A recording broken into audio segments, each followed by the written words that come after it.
Ertamandan kechgacha qo'li loydan chiqmaydigan, oyog'i namdan chiqmaydigan akalarimizning mehnatini qadrlab mana shu videoga like bosgan qo'llaring ilohim muborak kabatullohni ushlasin.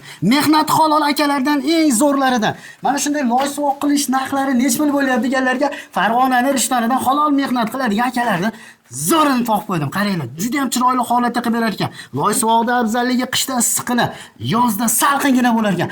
Akalarimiz xohlasalaring lazerga, xohlasalaring uruvinga qilib berishar ekan. Patagonlik qaranglar, uruvinda turibdi.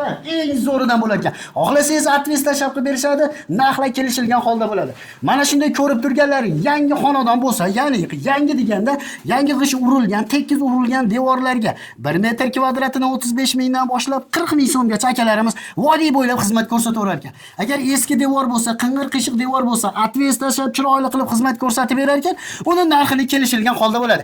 Xuddi mana shunday atveslarni tashab qilib beradigan mehnat halol akalarni topib qo'ydim. Tajribali ustalar kanalining mehnatini, akalarning mehnatini qadrlab like bosgan qo'llaring muborak kabatullohni ushlasin.